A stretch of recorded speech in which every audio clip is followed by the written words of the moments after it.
Kalau di gunung punyanya ada satu.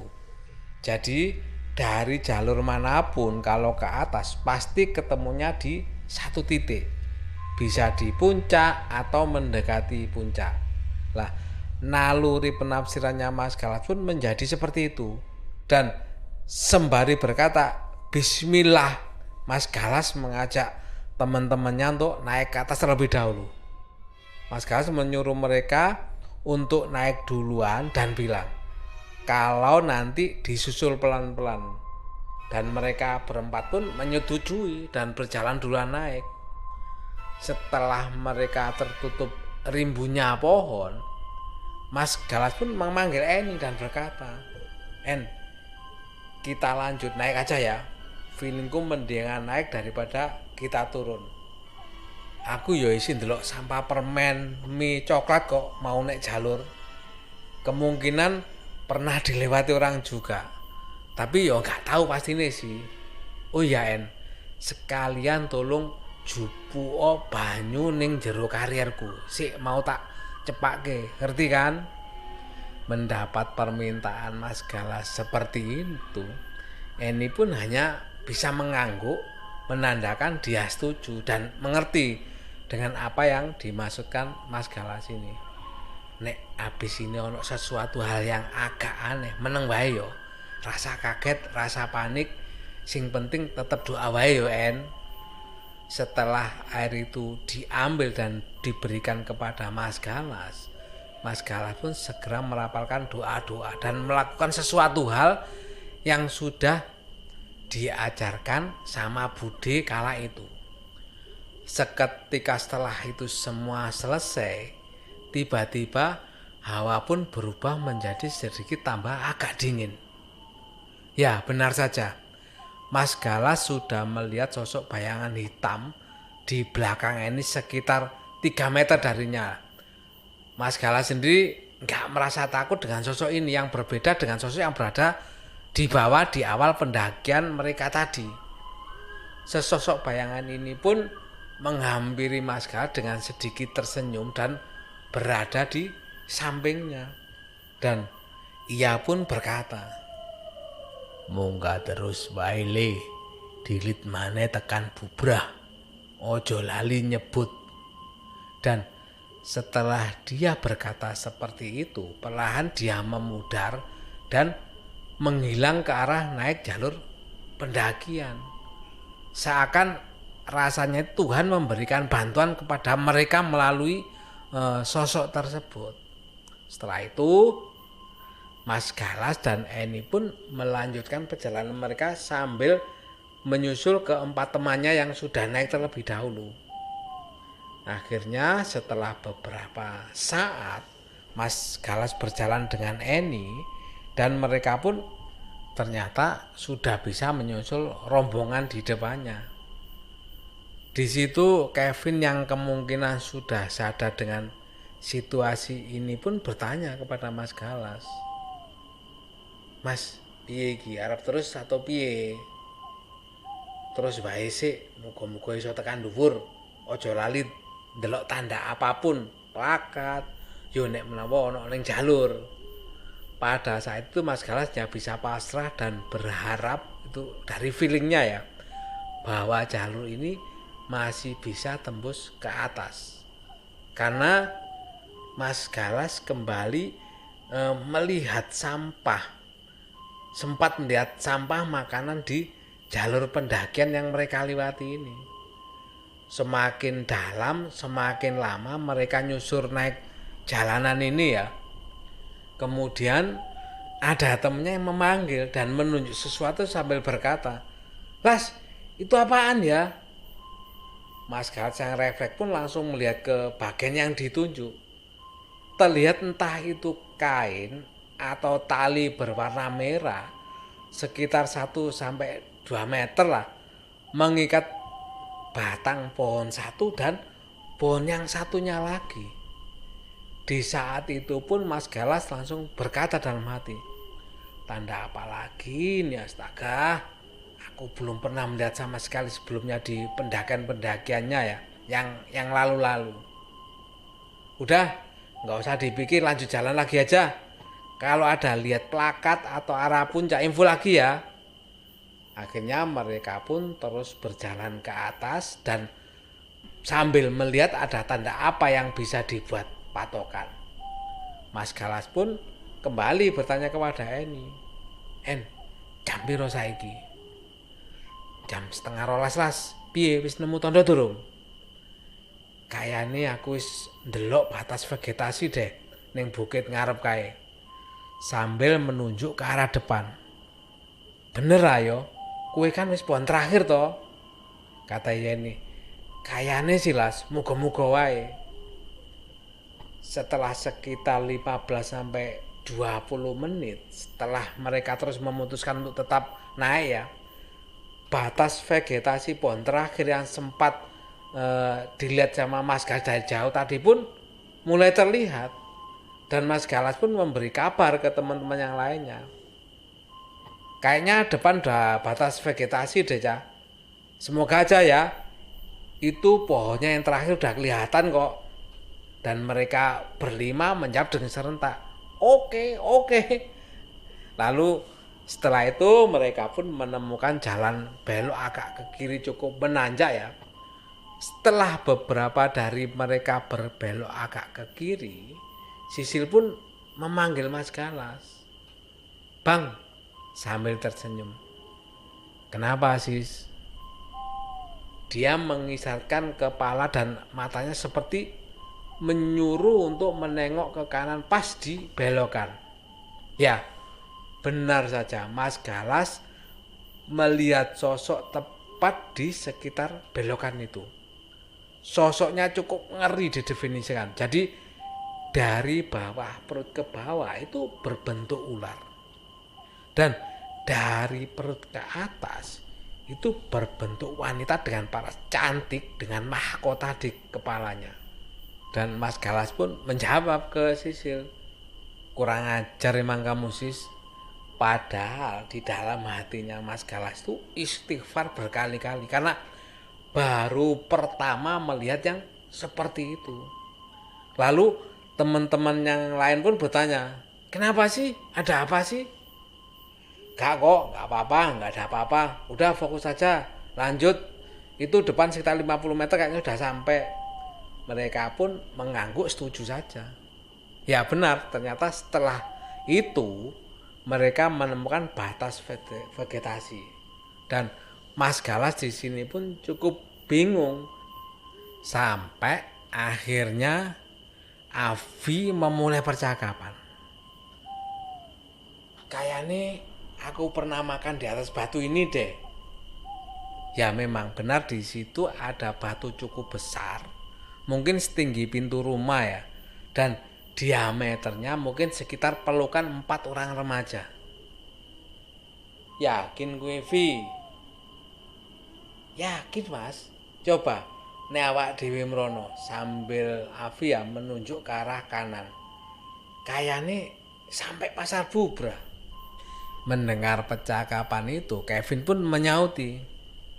Sik, aku tak jalan ke sana bentar buat mastiin aja. Sambil dia berjalan ke arah kanan. Mas Galan pun menyauti. Ya Vin, gak usah terlalu jauh. Kemudian Kevin pun menyauti. Iya bener kok, itu pasar Bubra. Sembari dia jalan menghampiri mereka ya, menghampiri Mas Galas dan teman-temannya ini. Setelah dari arah yang dituju. Kemudian Mas Galas pun bilang pada Avi, yakin tenan Vi, campground ning ngisor watu iki. Oh mas, kayaknya campground ini sih penak ning ngisor kene kok. Ya wis jajal teriak ana sik nyaut ra ning ngisor awake dhewe. Avi pun mulai teriak. Oi, halo, Mas, Mbak. Ada jalan ke bawah enggak ya? Lalu di bawah pun suara mas-mas menyauti teriakan Avi. Halo Mbak, ada jalan kok ke bawah di sebelah sini Mbak. Akhirnya mereka pun berenam segera turun.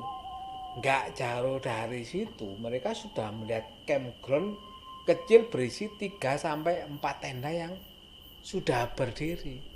Dan Jam sudah menunjukkan sekitar 12:30 dini hari.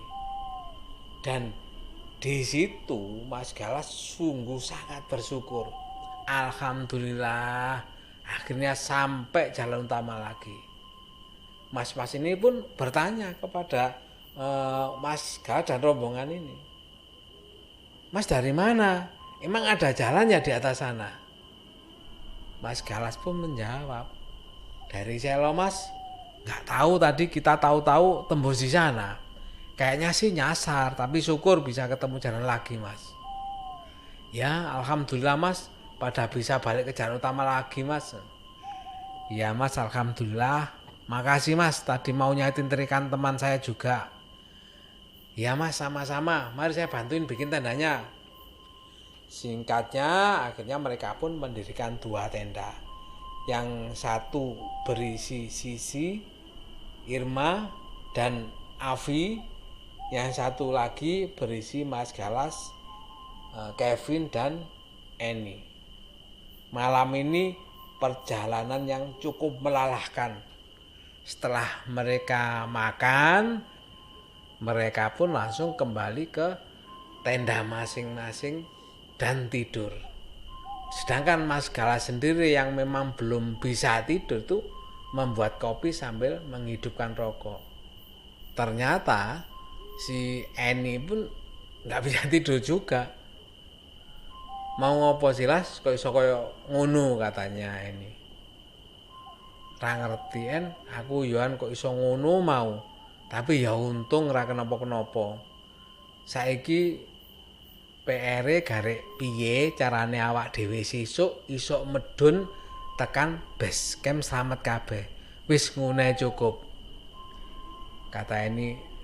Terus mau ki asline do kenapa to? Akeh le diganggu po. Kurang luwih kaya ngono Sesuk wae nek wis ning isor tak ceritake. Malam itu mereka semua tidur dengan nyenyak karena tidak hanya menanggung beban fisik saja, tapi beban pikiran juga. Dan mereka pun bangun sekitar jam 7 pagi. Di luar tenda ternyata sedang hujan cukup deras.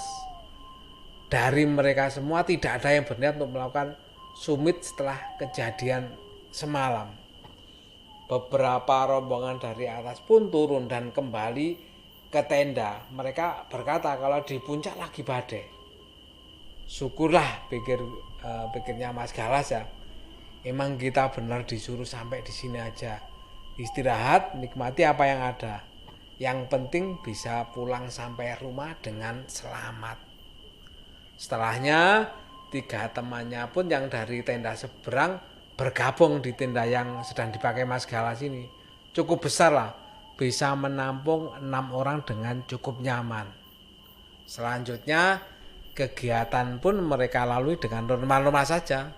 Memasak untuk makan siang, bercanda, diskusi kecil tentang semalam, dan masih banyak hal lah. Hingga akhirnya mereka putuskan untuk turun setelah ba'da zuhur.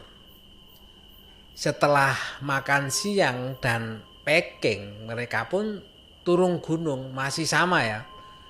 Diawali dengan memanjatkan doa bersama teman-temannya saat itu ya sekitar pukul 1:30-an. Mereka mulai menuruni Merapi. Saat itu mereka adalah rombongan yang turun terakhir ya dibanding beberapa rombongan yang ngecamp di sana. Dan kali ini formasinya diubah. Eni sekarang di bagian pertama untuk membuka jalan dan Kevin pindah ke bagian tengah. Sedangkan Mas Galas masih tetap di bagian belakang. Gak lama lah, mungkin sekitar 10-15 menit mereka sudah menemukan Watu Gajah. Ya, jadi mereka semalam itu melewati pos 1, lalu pos 2, lalu langsung menuju atas Watu Gajah atau mendekati Pasar Bubra. Jadi mereka tanpa melewati tempat yang bernama Watu Gajah. Sebelum turun tadi, Mas Galas sudah bilang ke Eni dan Avi buat nyari apa bener ada simpangan atau ya kemungkinan ke arah kiri kalau kita dari atas. Tapi sayang sekali, nihil.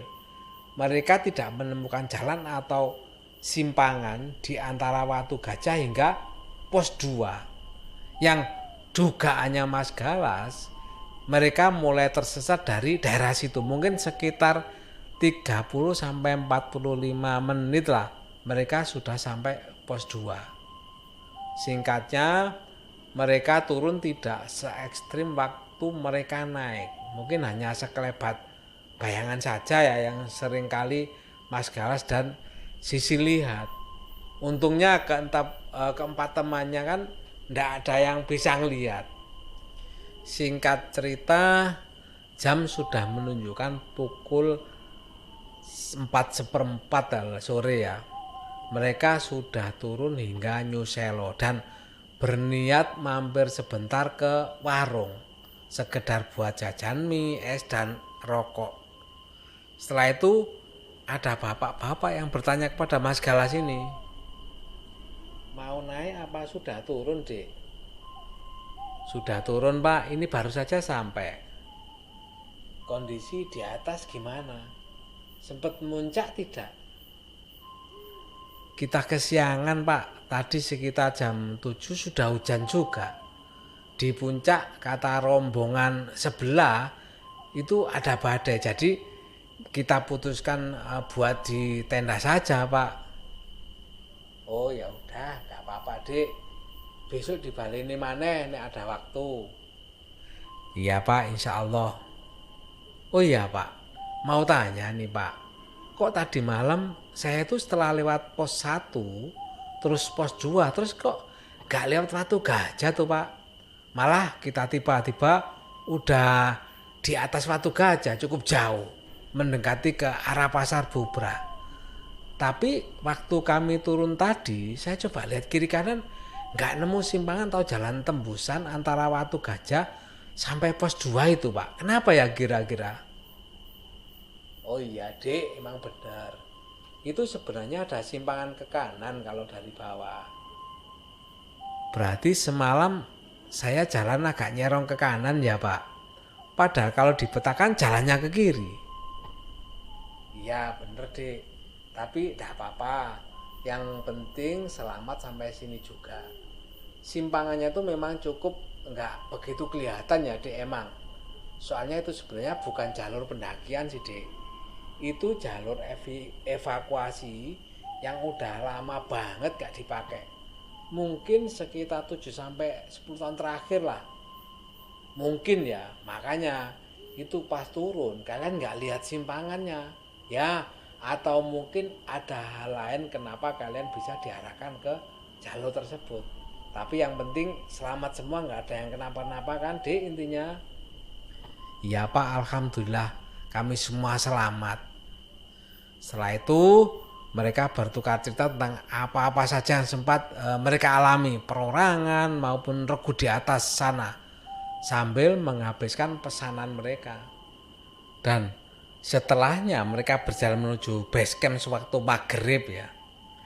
Itu gak tahu dari mana mereka ini diiringi dengan banyak anak kecil yang mulanya itu berjalan bergerombol bersama mereka ya, jalan bareng ya.